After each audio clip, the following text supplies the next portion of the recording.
รางวัลค่ะเป็นเชิญท่านค่ะ สวัสดีตอนนี้เดี๋ยวเขาสิ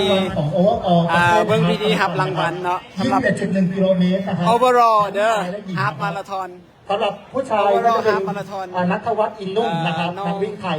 เป็น น้องรถแก้วเด้อ ขา น้องรถ ทีมชา แก้ ติ วชนะเลิศ ะ ใน ครับ นี่เนาะ แล้วก็สำหรับผู้หญิง ส่วน จะเป็น ตุพุทธหาก็เข้าสินไซมา เก่งมาก รถแก้วนะครับ เดี๋ยวเบิ่งเด้อ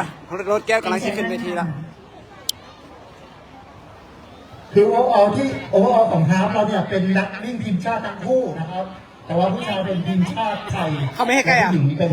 ทีมชาติลาว ใกล้น่าจะได้นะ น่าจะได้ ยินดีกับน้องรถแก้วเนาะชนะเลิศ1.1 กิโลเมตรเนาะโดยระยะฮาล์ฟมาราธอนนั่นเองเนาะเดี๋ยวน้องรถแก้วที่ขึ้นมาเวทีเพื่อฮับของรางวัล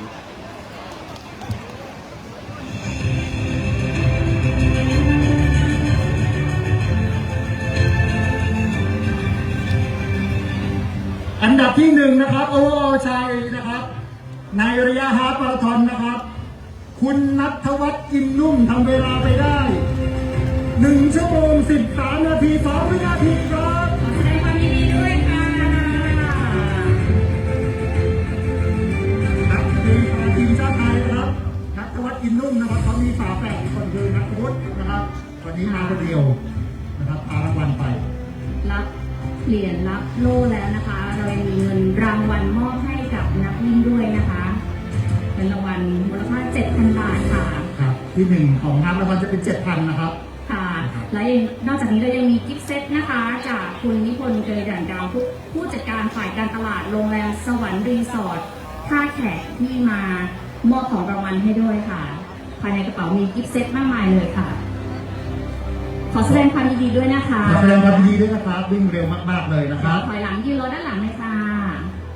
และอันดับหนึ่งโอเวอร์หญิงนะครับในระยะฮาล์ฟมาราธอนนะครับ คุณรถแก้วอินทคุมานครับ น้องรถแก้วมาแล้วน้องรถแก้วมาแล้ว สปปลาวนะครับทำเวลาไปได้1 ชั่วโมง 23 นาที 42 วินาทีครับ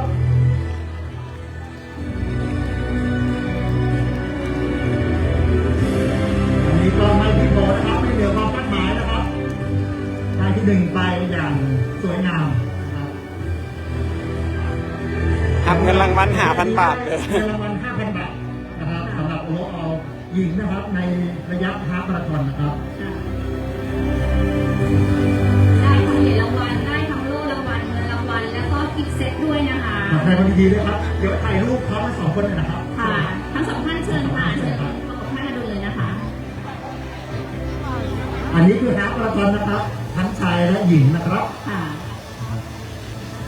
ขอเสียงปรบมือดังๆให้กับนักกีฬาทั้งสองท่านอีกสักครั้งหนึ่งค่ะ